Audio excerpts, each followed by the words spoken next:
నమస్తే welcome to popcorn media entertainment. ఒక సినిమాకి ఇద్దరు డైరెక్టర్లు డైరెక్షన్ చేయొచ్చా అంటే చేయొచ్చు అనేసి అంటున్నారు. మరి అది ఎంతవరకు నిజం ఎంతవరకు అబద్ధం అనేది మనకైతే తెలియదు. కానీ దీనికి సంబంధించి విశ్లేషణ ఇవ్వడానికి ఈ రోజు మనతో పాటు ఉన్నారు సీనియర్ జర్నలిస్ట్ హేమసుందర్ సార్. మరి సార్ని అడిగి దీనికి సంబంధించి అయితే తెలుసుకుందాం. సార్ నమస్తే సార్. నమస్తే అమ్మ.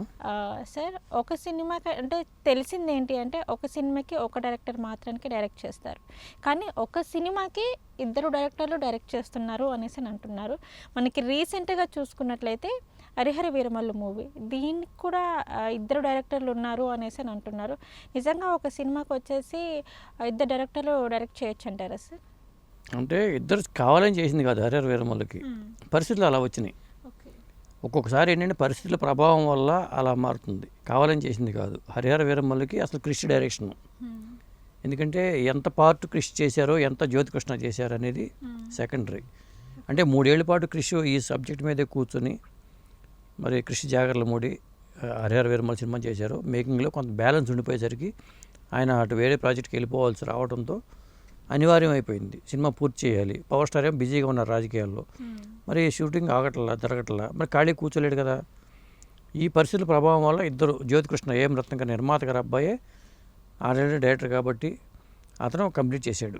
ఇది హరిహర వీరమల్లు విషయంలో జరిగింది. అదమ్మా. ఓకే.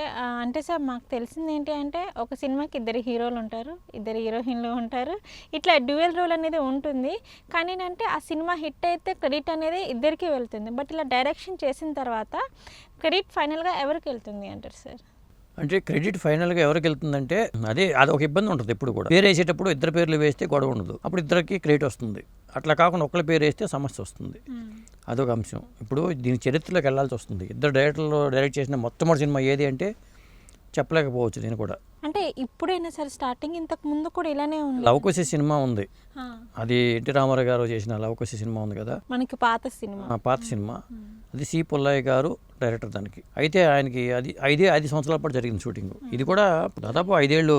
హరిహర వీరమల్లు కూడా దాదాపు 5 సంవత్సరాలు ఇది చేసుకోవచ్చు. ఇదే పరిస్థితి లవకుశ సినిమా కూడా అప్పుడు వచ్చింది. అది ఆర్థిక కారణాల వల్ల, ఫైనాన్షియల్ ప్రాబ్లమ్స్ వల్ల ఆ సినిమా డిలే అవుతూ వచ్చింది. ఈలోగా సి పుల్లయ్య గారికి అనారోగ్యం పాలవడంతో వాళ్ళ అబ్బాయే సిఎస్ రావు గారు దాన్ని కంప్లీట్ చేశారు. తండ్రి కొడుకులు కాబట్టి ఆయన ఎక్కడైతే వదిలిపెట్టారో అక్కడి నుంచి కంప్లీట్ చేసుకోవడం, అది ఇబ్బంది లేదు, ప్రాబ్లం లేదు. ఎవరు క్రెడిట్ వచ్చినా, తండ్రికి పేరు వచ్చినా, కొడుకు పేరు వచ్చినా అది సమానమే కాబట్టి ఇప్పుడు ఇబ్బంది ఏమి ఉండదు. అలాంటి పరిస్థితే అల్లూరి సీతారామరాజు కూడా వచ్చింది. కృష్ణ గారు చేసిన అల్లూరి సీతారామరాజు పెద్ద హిట్ సినిమా. కృష్ణ గారి సినిమాల్లో ఒక మణిపోస లాంటి సినిమా అల్లూరి సీతారామరాజు. ఇప్పుడు ఇందాక చెప్పిన లవకుశ సినిమా కూడా లవకుశ సినిమాని సి పుల్లయ్య గారు డైరెక్ట్ చేసినా కానీ 1938లో ఒక లవకుశ వచ్చింది. ఇది రెండో లవకుశ. 1938లో వచ్చిన లవకుశని మాత్రం సి పుల్లయ్య గారు డైరెక్ట్ చేశారు. ఆ ఎక్స్పీరియన్స్తోనే మళ్ళీ రెండోసారి ఆయనకి ఇచ్చారు, కానీ మధ్యలో ఆయన అనారోగ్యం పాలవడంతో ఇచ్చారు. అల్లూరి సీతారామరాజు విషయానికి వచ్చేసరికి వి రామచంద్రరావు డైరెక్షన్లో కృష్ణ గారు మొదలుపెట్టారు ఈ సినిమాని. ఆ వి రామచంద్ర గారు అనారోగ్యం పాలవడంతో ఆయన చనిపోయారు. అనారోగ్యం పాలవడం కాబట్టి చనిపోయిన తర్వాత కృష్ణ గారే చాలా వరకు డైరెక్ట్ చేశారు. కొన్ని సన్నివేశాల వరకు కీలకమైన సన్నివేశాలు కృష్ణ గారే డైరెక్ట్ చేశారు. కానీ ఈ ఫైట్ సన్నివేశాలన్నీ ఉంటాయి కదా సినిమాలో, ఫైట్స్ కానీ యాక్షన్ సన్నివేశాలన్నీ, దానికి కేఎస్ఆర్ దాస్ గారిని తీసుకొచ్చి పెట్టారు. కేఎస్ఆర్ దాస్ గారు ఏమో ఫైట్స్ చేశారు, కానీ పేరులో వేసిన డైరెక్టర్ల దగ్గర పేరు మాత్రం వి రామచంద్రరావు, కేఎస్ఆర్ దాస్ అని ఉంటుంది. కృష్ణ గారు నా పేరు వద్దనుకున్నారు, ఆయన వాళ్ళ సొంత సినిమానే కాబట్టి వాళ్ళు ఆయన పేరు వేయలే, వాళ్ళిద్దరు పేర్లు వేశారు. అలా అల్లూరి సీతారామరాజు విషయంలో కూడా జరిగింది. అంటే ఇద్దరిద్దరు డైరెక్ట్ చేసిన సందర్భాలు చెప్తున్నాను నేను. ఇవి కాకుండా ఇప్పట్లో చూసుకున్నట్లయితే, అంటే ఆ కాలంలో కాకుండా ఈ రోజుల్లో ఏమని కా సినిమా ఇద్దరు డైరెక్ట్ చేశారు. కా అనే సినిమా ఒకటి వచ్చింది, మొన్న హిట్ అయింది కూడా, చేశారు. అట్లాగే యశోద అనే సినిమా ఇద్దరు చేశారు. హరీష్ సమంత గారు చేసిన అది సినిమాకి ఇద్దరు డైరెక్ట్ చేశారు. ఇంకొకటి ఏంటంటే దర్శకత్వ పర్యవేక్షణ అని ఒకటి ఉంది. దర్శకత్వ పర్యవేక్షణ ఏంటంటే రాఘవేంద్ర గారు పర్యవేక్షకుడిగా ఉండి స్టూడెంట్ నెంబర్ 1 సినిమా రాజమౌళి గారు డైరెక్ట్ చేశారు. ఓకే. అంటే వీళ్ళు చూస్తూ ఉంటారు, వాళ్ళు డైరెక్ట్ చేస్తూ కొన్ని చెప్తూ ఉంటారు అన్నమాట. అంటే దర్శకత్వ పర్యవేక్షణ అంటారు, స్క్రిప్ట్ విషయం మొదటి నుంచి ఇన్వాల్వ్ అయ్యి చేస్తూ ఉంటారు. అంతేందుకు మొన్నటిదాకా భీమ్లా నాయక్ సినిమా ఆయన డైరెక్టర్ వేరే అయినా కానీ మరి త్రివిక్రమ్ శ్రీనివాస్ గారి హస్తం ఉంది అని చెప్తారు. ఆయన ఇన్వాల్వ్ అయ్యారు, పేరు వేసుకోవాలా, ఆ డైరెక్టర్ పేరు వేశారు. అది తెర వెనుక పాత్ర పోషిస్తూ ఉంటారు కొంతమంది, అదే దర్శకత్వ పర్యవేక్షణ అనుకోవచ్చు. కాబట్టి అంటే ఇక్కడ క్రెడిట్ వచ్చేసరికి హిట్ అయితేనేమో నా క్రెడిట్, లేకపోతే ఫెయిల్ అయితే నాది కాదు అనే టైప్లో వస్తుంది. ఇది ఇద్దరు డైరెక్ట్ చేసినప్పుడు ఇద్దరు పేర్లు వేయటం అనేది సమంజసం. అది కాకపోతే ఒక డైరెక్టర్కి ఒక థాట్ ఉంటుంది. ఎప్పుడైనా సరే ఒక సినిమాని ఒక డైరెక్టర్ చేయడమే చాలా మంచి పద్ధతి. ఇంతమంది వేలు పెడితే ఏమవుతుందంటే అది ఎక్కువ ఇన్వాల్వ్ అయ్యి ఎక్కువ వేలు పెట్టారనుకో సినిమా ప్రాజెక్ట్ పాడైపోద్ది ఎప్పుడు కూడా. అందుకనే ఒక ఆలోచనతో డైరెక్టర్ కష్టపడి ఆలోచన చేసుకున్నప్పుడు అది ఒక విధంగా చెప్పాలంటే క్రియేటివిటీ ఫీల్డ్ అది. సృజనాత్మకతలు దాంట్లో ఇంకొకటి వేలు పెడితే ఇవన్నీ చెడిపోయే అవకాశాలు ఎక్కువ ఉంటాయి. డిస్కస్ చేసుకో క్రియేటివిటీ ఒక్కొక్కలా ఉంటుంది కదా సార్. ఇలా అయితే సినిమాలు అయితే చాలా సినిమాలు అయితే యశోద సినిమా, కా సినిమా, ఇట్లా చాలా సినిమాలు అయితే ఉన్నాయి. ఒకటి కాదు, మనం చెప్పాలంటే లిస్ట్ పెద్ద లిస్టే అవుతుంది. కాకపోతే ఇప్పుడు మ్యూజిక్ డైరెక్టర్ కూడా అంతే కదా. రాజ్కోటి అని ఉండేవాళ్ళు, ఇద్దరు చేసేవాళ్ళు. శంకర్ ఓన్లీ డైరెక్టర్స్ కాకుండా మ్యూజిక్ డైరెక్టర్ రైటర్స్ కూడా ఉన్నారుగా. పరుచూరి బ్రదర్స్ అది మనకి ఫస్ట్ నుంచి తెలిసిందే కదా. అందుకనే పరుచూరి బ్రదర్స్ కూడా డైరెక్ట్ చేశారు, ఇద్దరు కలిపి డైరెక్ట్ చేశారుగా.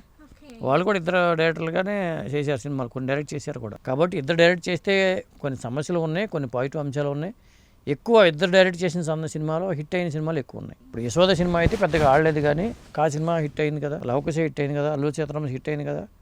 మరి హరిహర వీరమ్మలు కూడా హిట్ అవుతుందేమో. సెంటిమెంట్ రీత్యా ఇద్దరు డైరెక్ట్ చేసిన రాఘవేంద్ర గారి పర్యవేక్షణలో సూర్యుడి నెంబర్ 1 సినిమా చేశారు, హిట్ అయింది కదా. అలాగే భీమ్లా నాయక్ కూడా బాగానే ఆడింది కదా. కాబట్టి ఒక్కసారి ఇద్దరు డైరెక్ట్ చేసినా కానీ సినిమాలు హిట్ అవుతున్నాయి.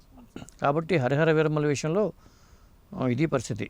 ఈ సినిమా ఒకటే కాదు, కారణాల వల్ల అనారోగ్య పాలవడం వల్ల ఒక సందర్భం, చనిపోవడం వల్ల ఒక సందర్భం, తర్వాత ఇద్దరు కలిసి అంటే అల్లు సీతారామరాజు డైరెక్టర్ వి రామచంద్ర గారు చనిపోయారు కదా. చనిపోయిన దాన్ని ఇంకోళ్ళు వేరే వాళ్ళు ఇన్వాల్వ్ అవుతూ ఉంటారు. అయితే వివాదాల వల్ల డైరెక్టర్తో గొడవ అవడం వల్ల డైరెక్టర్ మానేసి ఇంకో డైరెక్టర్ రావడం, ఇలాంటి రకరకాల సందర్భాల్లో ఇద్దరు చేరతారు. అంటే ఇలా కూడా జరుగుతుందా సార్? అంటే ఒక డైరెక్టర్ తోటి గొడవ, డైరెక్టర్కి నిర్మాతకి డైరెక్టర్ పడకపోవడం, కెమెరామెన్కి డైరెక్షన్ మిస్ అవుతుంది కదా సార్. వీళ్ళు అనుకున్న స్క్రిప్ట్ ఒకటి వాళ్ళు అదే చెప్పేది. ఇప్పుడు డైరెక్టర్కి కాలుతుంది, వేరే వాడు తన ప్రాజెక్టులో వేరే వాడు ఇన్వాల్వ్ పెట్టి ఏలు పెట్టి కెలుగుతుంటే విసిగిపోతాడు. ఆడు చెప్పడు, సాధారణంగా ఏంటంటే చెప్పరు, మానసికంగా శోభను అనిపిస్తుంటాడు. నేను ఏదో చేద్దాం అనుకుంటే వీళ్ళు ఏలు పెడుతున్నారు, కెలుగుతున్నారు.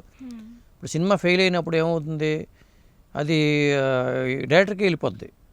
ఇతని వల్లే సినిమా ఫెయిల్ అయింది అనుకుంటారు, కానీ వేలు పెట్టి కెలగడం వల్ల కూడా ఫెయిల్ అయింది అనుకోరుగా. అవును, ఎవరు డైరెక్ట్ చేసింది హీరోలు కూడా ఒకసారి ఏలు పెట్టి కెలుగుతూ ఉంటారు. దాంతో ఎవరు డైరెక్ట్ చేశారనుకోవాలి, పేరు ఉందో ఇతనికి వస్తుంది. ఫెయిల్ అయిందనుకో, హిట్ అయితే అది వేరే విషయం, ఫెయిల్ అయినప్పుడు ఇతని కెరీర్ స్పాయిల్ అవుతుందిగా. ఖచ్చితంగా ఇట్లాంటి సమస్యలు అయితే ఉంటాయి. ఓకే సార్, ఒక సినిమాకి వచ్చేసి ఇద్దరు డైరెక్టర్లు డైరెక్ట్ చేయొచ్చా అన్న దాని గురించి అయితే మాకు చాలా చక్కగా చెప్పారు. నమస్కారం సార్.